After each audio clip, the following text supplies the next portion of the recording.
ನಮಸ್ತೆ. ಕಥೆಗಳಿಂದ ಪರಿವರ್ತನೆಗೆ ಸ್ವಾಗತ. ಓದ್ತಾ ಇರೋ ಬುಕ್ಕು ಕರುನಾಳು ಬಾ ಬೆಳಗ್ಗೆ. ಬರೆದಿರೋದು ಡಾಕ್ಟರ್ ಗುರುರಾಜ್ ಕರ್ಜಗಿ ಸರ್. ಭಾಗ 4. ಇವತ್ತೊಂದು ಹೊಸ ಚಾಪ್ಟರ್ ನೋಡೋಣ. ಚಾಪ್ಟರ್ ಹೆಸರು ಆಧ್ಯಾತ್ಮದ ಜೀವಾಳ. ಅಂದ್ರೆ ಆಧ್ಯಾತ್ಮಕ್ಕೆ ಕನೆಕ್ಟ್ ಆಗಿರೋರಿಗೆ ಈ ಕಥೆ ತುಂಬಾ ಬೇಗ ಕನೆಕ್ಟ್ ಆಗುತ್ತೆ. ತುಂಬಾ ಚೆನ್ನಾಗಿದೆ, ನೋಡೋಣ. ಒಬ್ಬ ಬಡ ಮನುಷ್ಯ ಇರ್ತಾನೆ. ಅವನು ದಿನ ಅಂದ್ರೆ ತುಂಬಾ ಬಡವ ಅವನು. ಅವನು ಕಟ್ಟಿಗೆ ವ್ಯಾಪಾರ ಮಾಡ್ತಾ ಇರ್ತಾನೆ. ಪ್ರತಿದಿನ ಕಾಡಿಗೆ ಹೋಗೋದು, ಕಟ್ಟಿಗೆ ಕಡಿಯೋದು, ತಗೊಂಡ್ ಬಂದು ಮಾರೋದು. ಇದರಿಂದಾನೇ ಅವನ ಜೀವನ ನಡೀತಾ ಇರುತ್ತೆ. ಹೀಗೆ ನಡೀತಾ ಇರುವಾಗ ಅವನಿಗೆ ವಯಸ್ಸಾಗುತ್ತೆ. ವಯಸ್ಸಾದ್ಮೇಲೆ ಆಬ್ವಿಯಸ್ಲಿ ಸುಸ್ತಾಗತ್ತೆ. ತುಂಬಾ ಕೆಲಸ ಮಾಡಕ್ಕಾಗಲ್ಲ. ಕಾಡಿಗೆ ಹೋಗಿ ತುಂಬಾ ಮರ ಕಡಿಯಕ್ಕಾಗಲ್ಲ. ಹಿಂಗಾಗ್ತಾ ಇರುತ್ತೆ.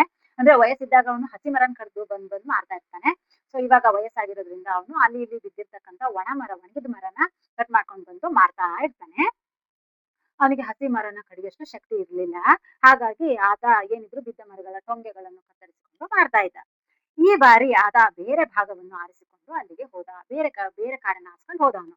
ಆತ ಆ ಭಾಗಕ್ಕೆ ಹೋಗುತ್ತಿರುವುದು ಇದೇ ಮೊದಲು. ಅಂದ್ರೆ ಬೇರೆ ಬೇರೆ ಕಾಡಿಗೆ ಹೋಗ್ತಾ ಇದ್ದ. ಈ ಕಾಡಿಗೆ ಹೋಗ್ತಾ ಇರೋದು ಇದೇ ಮೊದಲು. ಅದು ತುಂಬಾ ದಟ್ಟವಾದ ಕಾಡು. ಒಳಗೆ ಹೋದರೆ ದಿಕ್ಕೆ ತಪ್ಪುವ ಹಾಗಿದೆ. ಅಂದ್ರೆ ದಿಕ್ಕು ತಪ್ಪೋ ತರ ಗೊತ್ತಾಗಲ್ಲ, ಅಷ್ಟು ದೊಡ್ಡ ಕಾಡದು. ಆತ ಹೆದರಿಕೊಂಡೇ ನಿಧಾನವಾಗಿ ಗುರುತುಗಳನ್ನು ನೆನಪಿನಲ್ಲಿ ಇಟ್ಟುಕೊಳ್ಳುತ್ತಾ ನಡೆದ. ಅಂದ್ರೆ ಆ ಕಡೆಯಿಂದ ಬರ್ಬೇಕಲ್ವಾ, ಹಾಗಾಗಿ ಏನೋ ಒಂದು ಗುರ್ತು ಮಾಡ್ಕೊಂಡು ನೆನಪಲ್ಲಿ ಇಟ್ಕೊಂಡ ಆ ಕಾಡನ್ನಲ್ಲಿ ಹೋಗಿ ಶುರು ಮಾಡ್ದ. ಸ್ವಲ್ಪ ಮುಂದೆ ಹೋದಾಗ ಆಲದ ಆ- ಆಲದ ಆಲದಲ್ಲೊಂದು ಅಲ್ಲದಲ್ಲೊಂದು ಆಲದಲ್ಲೊಂದು ಸಾರಿ ಸ್ವಲ್ಪ ಮುಂದೆ ಹೋದಾಗ ಅಲ್ಲೊಂದು ಮರದ ಕೆಳಗೆ ಗುಡಿಸಲು ಕಂಡಿತು. ಅಂದ್ರೆ ಅಲ್ಲೊಂದು ದೊಡ್ಡ ಮರ ಇತ್ತು. ಸ್ವಲ್ಪ ಮುಂದೆ ಹೋದಾಗ ಆ ಮರದ ಕೆಳಗೆ ಒಂದ್ ಸಣ್ಣ ಗುಡಿಸ್ಲಿತ್ತು. ಎಲ್ಲ ಈ ದಟ್ಟ ಕಾಡಿನಲ್ಲಿ ಯಾರು ವಾಸವಾಗಿರ್ಬೋದು ಅಂತ ಅವನಿಗೆ ಆಶ್ಚರ್ಯ ಆಗುದು. ಇಷ್ಟು ದೊಡ್ಡ ಕಾಡಿದೆ, ಇಷ್ಟು ಪ್ರಾಣಿಗಳಿದಾವೆ, ಇದ್ರ ಮಧ್ಯೆ ಒಂದ್ ಸಣ್ಣ ಗುಡಿಸ್ಲಿದೆ ಅಲ್ವಾ, ಇಲ್ಲಿ ಯಾರು ವಾಸ ಆಗಿರ್ಬೋದು ಅಂತ ಹೇಳಿ ಆಶ್ಚರ್ಯ ಆಗುತ್ತೆ ಅವನಿಗೆ. ಎಂದುಕೊಂಡು ಅತ್ತ ಕಡೆಗೆ ಹೊರಟ. ಅಲ್ಲೊಬ್ಬ ಸನ್ಯಾಸಿ ಕುಳಿತಿದ್ದಾರೆ. ಇವನನ್ನು ನೋಡಿ ಮುಗುಳ್ನಕ್ಕು, ಬಾ ಮಗು ಕುಳಿತುಕೋ, ಆಯಾಸವಾಗಿದ್ಯಾ ಅಂತ ಹೇಳಿ ಆ ಗುರುಗಳು ಇವನಿಗೆ ಕೇಳ್ತಾರೆ. ಸುಸ್ತಾಯ್ತಾ, ಬಾ ಕುತ್ಕೋ ಅಂತ ಹೇಳಿ ಪಕ್ಕದಲ್ಲಿ ಕೂರ್ಸ್ಕೊತಾರೆ. ಈತ ಅವರ ಪಕ್ಕದಲ್ಲಿ ಕುಳಿತು ಮಾತನಾಡುತ್ತಿರುವಾಗ ಅವರು ಹೇಳ್ತಾರೆ, ಅದೆಷ್ಟು ದಿನ ಹೀಗೆ ಮರ ಕಡ್ದು ಜೀವನ ಸಾಗಿಸ್ತೀಯಾ? ಅದರ ಬದಲು ಈ ಕಾಡಿನಲ್ಲಿ ಹೀಗೆ ನೇರಕ್ಕೆ ಹೋದಾಗ ಅಲ್ಲೊಂದು ವಿಶಾಲವಾದ ಅಶ್ವತ್ಥ ವೃಕ್ಷವಿದೆ. ಅದರ ಎಡಗಡೆಗೆ ಹೋಗು. ಅಲ್ಲಿ ತಾಮ್ರದ ಗಣಿ ಇದೆ. ನೀನೇನು ಅಲ್ಲಿ ಅಗೆಯಬೇಕಾಗಿಲ್ಲ.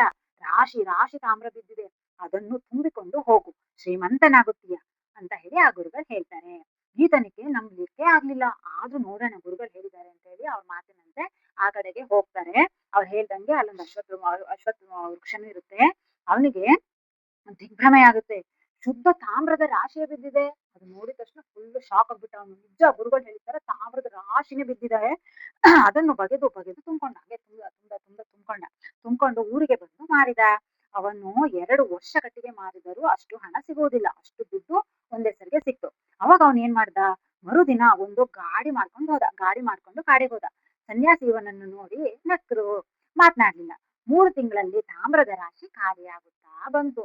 ಇವನು ಮರ ಕಡಿಯೋದನ್ನೇ ಬಿಟ್ಬಿಟ್ಟ, ದುಡಿಯೋದನ್ನೇ ಬಿಟ್ಬಿಟ್ಟ. ಹೆಂಗು ತಾಮ್ರ ಇದೆ, ತಾಮ್ರದ ರಾಶಿ ಇದೆ, ತಗೊಂಡೋಗೋದು, ಮಾರೋದು, ದುಡ್ಡು ಮಾಡ್ಕೊಳ್ಳೋದು, ಹಿಂಗೆ ಮಾಡ್ದ. ಅದು 3 ತಿಂಗಳು ಹಿಂಗೆ ಮಾಡ್ದ. ಅದು ಸವಿತಾ ಬಂತು ತಾಮ್ರದ ರಾಶಿ. ಒಂದು ದಿನ ಸನ್ಯಾಸಿ ಇವನನ್ನು ಹತ್ತಿರ ಕರೆದು, ಅಲ್ಲಪ್ಪ, ಇಷ್ಟು ದಿನ ಈ ತಾಮ್ರವನ್ನೇ ನಂಬಿ ಇಷ್ಟು ದಿನ ಎಷ್ಟು ದಿನ ಅಂತ ಬದುಕ್ತೀಯ ಈ ತಾಮ್ರ ನಂಬಿ? ಆ ಅಶ್ವತ್ಥ ಮರದ ಎಡಗಡೆ ಹೋಗುವ ಬದಲು ಬಲಗಡೆ ಹೋಗು. ಅಲ್ಲಿ ಬೆಳ್ಳಿಯ ರಾಶಿ ಇದೆ. ಅದನ್ನು ಬಳಸಿಕೋ, ಹೆಚ್ಚು ಬೇಗ ಶ್ರೀಮಂತ ಆಗ್ತೀಯಾ ಅಂತ ಹೇಳಿ ಆ ಗುರುಗಳು ಹೇಳ್ತಾನೆ. ಇವನು ಹಾಗೆ ಮಾಡ್ತಾನೆ. ಆ ಗುರುಗಳು ಹೇಳಿರ್ತಾನೆ, ಹೋಗ್ತಾನೆ. ಅಲ್ಲಿ ಹೊಳೆವ ಬೆಳ್ಳಿಯ ರಾಶಿಯೇ ಕೂತಿದೆ. ಆವಾಗ ಇವನು ಬಿಟ್ಟಾನೆಯೇ ತಾಮ್ರದ ರಾಶಿನೇ ಆ ತರ ಬೆಳ್ಕೊಂಡು ಹೋಗಿದ್ದಾನೆ. ಇನ್ ಬೆಳ್ಳಿ ಬಿಡ್ತಾನ? ಬಾಚಿ ತುಂಬಿಕೊಂಡ. ಸ್ವಲ್ಪ ಸಮಯದಲ್ಲೇ ಊರಿನ ಶ್ರೀಮಂತ ವ್ಯಕ್ತಿಯಾದ. ಮತ್ತೆ 3 ತಿಂಗಳಾದ ಮೇಲೆ ಬೆಳ್ಳಿನೂ ಖಾಲಿ ಆಯ್ತು. ಒಂದು ದಿನ ಸನ್ಯಾಸಿ ಇವನನ್ನು ಕರೆದು ಕುಳ್ಳಿರಿಸಿ ಕೂರ್ಸ್ಕೊಂಡು, ಬೆಳ್ಳಿಯಿಂದ ತೃಪ್ತಿಯಾಯಿತೆ?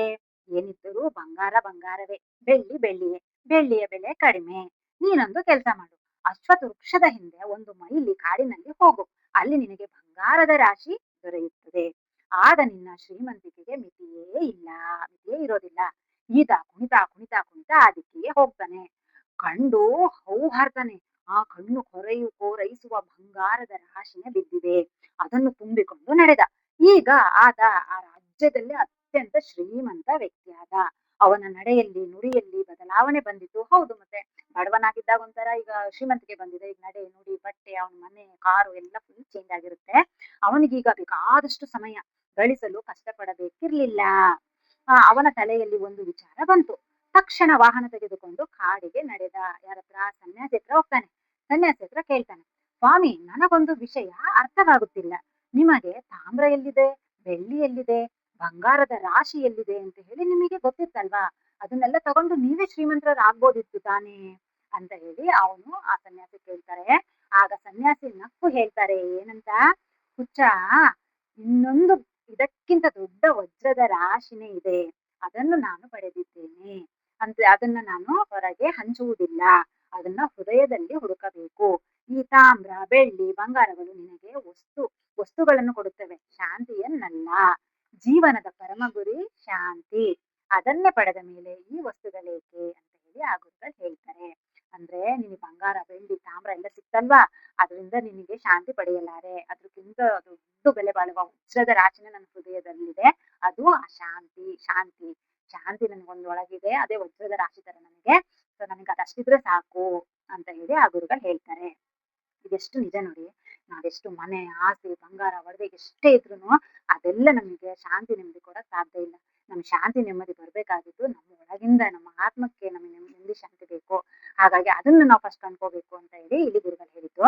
ಈಗ ಖರದಗಿ ಸರ್ ಹೇಳ್ತಾ ಇದ್ದಾರೆ, ನಿಜ, ನಾವು ಸಂತೋಷ ಪಡಬೇಕೆಂದು ವಸ್ತುಗಳ ಹಿಂದೆ ಓಡುತ್ತಾ ದುಃಖ ಪಡುತ್ತೇವೆ.